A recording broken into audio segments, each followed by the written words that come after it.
তো ভালোবাসার জয়। তোমরা হয়তো পার্ট 1 ভিডিও দেখেই ফেলেছো, কিন্তু পার্ট 2 ভিডিও কবে আসবে আজকের ভিডিওতে আলোচনা হবে, তাই জন্য ভিডিওটি স্কিপ না করে ফুল ভিডিওটি দেখতে থাকো। বন্ধু দেখো, ভিডিওর শুরুতেই এখানে কিভাবে একটি ছেলের বিয়ে হয় আর মেয়েটি দেখো এখানে কিভাবে ছেলেটি আগে বলছে দেখো আমি আর আমার একটি বোন আছে। মেয়েটি বলছে কোনো প্রবলেম নেই, কিন্তু এখানে দেখো ছেলেটি বলছে না কোনো প্রবলেম নেই, কিন্তু আমার ছোট বোনটি একটু বেশি ডিস্টার্ব করে সবাইকে, তাই জন্য তোমার কোনো প্রবলেম হবে না তো?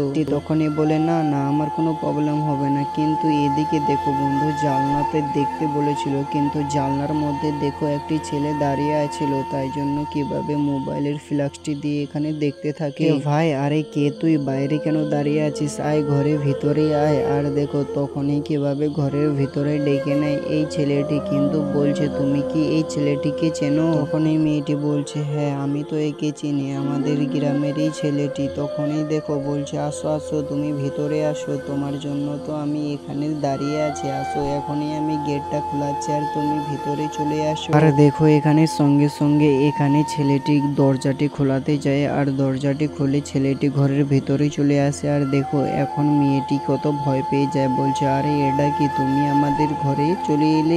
বলছে আরে ভয় পাওয়ার কোনো ব্যাপার নেই। আর ছেলেটি এই দুলহা বলছে যে আসলে তুমি কে, আমাদের কেন তুমি জানলা দিয়ে দেখছিলে বলো তো, তুমি সবকিছু খুলে বলো।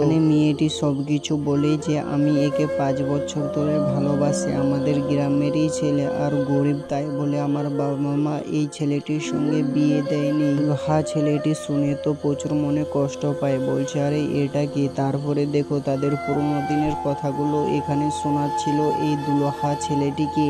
দেখো যখন বিয়ে হয়নি তখন কিভাবে এখানে ভালোবাসা করছিল এখানে পার্কে গিয়ে। আর ছেলেটাও দেখো সত্যি কি হিরো স্টাইল ভাবে এখানে মেয়ের সঙ্গে গার্লফ্রেন্ডের সঙ্গে দেখা করতে এসেছিল। সত্যি এই ছেলেটি যখন হিরো সাজে তখন সত্যি ভিডিওটা খুবই ভালো লাগে। আর দেখো এখানে হাত ধরে কিভাবে পার্কে ভালোবাসার গল্প করছিল, বলছে আমি কি তুমি ভুলে যাবে নাকি? ছেলেটি বলছে না না আমি তোমাকে কেন ভুলে যাব, আমি তো তোমাকে এতদিন ধরে ভালোবাসি।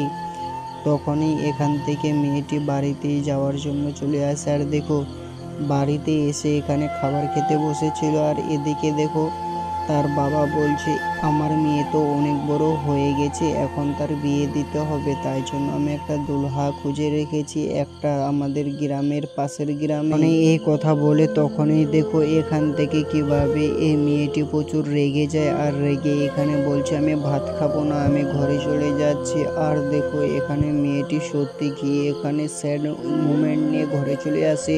ঘরে তো চলে আসে, এবার দেখো কিভাবে এখানে মেয়েটির মা আসে, আর এখানে মেয়েটি কান্না করছিল, কিন্তু মাকে দেখে কিভাবে গলা ধরিয়ে এখানে কান্না করতে থাকে এই মেয়েটি এখানে সবকিছু খুলে বলে যে মা আমি একটি ছেলেকে ভালোবাসি অনেক দিন ধরে, তাই জন্য তো আমি আর বিয়ে করতে এখন চাইছি না। বলছে মা প্লিজ তুমি আমার বাবাকে বলো যে আমি এখন বিয়ে করব না। কিন্তু এদিকে দেখো এই ছেলেটি যে ভালোবাসছিল সে কিন্তু এখানে চায়ের দোকানের সামনে বসে চা খাচ্ছে, 3 বন্ধু মিলে এখানে চা খাচ্ছে আর গল্প করছে। বলছে আজকে চায়ের দামটা কিন্তু তোকে দিতে হবে, কারণ তুই এখন গার্লফ্রেন্ড নিয়ে ঘোরাঘুরি করছিস খুবই, তাই জন্য তোকে আজকে পার্টি দিতে হবে। এখানে বসে তো এগুলো গল্পই করছিল, কিন্তু তখনই চলে আসে এখানে তার গার্লফ্রেন্ড, বলছে ওদিকে চলো তোমার সঙ্গে কিছু ইম্পর্টেন্ট কথা আছে। তখনই তার বন্ধুগুলো বলছে যে আরে যাও যাও, ভাবি তো তোমাকে ইম্পর্টেন্ট কথা বলবে। কিন্তু এদিকে দেখো মেয়েটি এখানে বলতে এসেছে আমার বিয়ে দিচ্ছে বাড়ি থেকে, তুমি তাড়াতাড়ি করে আমাকে বিয়ে করার জন্য কিছু কথা বলো, আমার বাড়িতে ঘটক পাঠাও, না হলে আমাকে বিয়ে দিবে তাড়াতাড়ি করে আমার বাবা। তখনই চিন্তায় পড়ে যায়, বলছে আরে এটা কি, এত তাড়াতাড়ি বিয়ে দেবে, এটা কখনো হয় নাকি, কারণ আমি তোমাকে 6 বছর ধরে ভালোবাসি আর আজকে হঠাৎ করে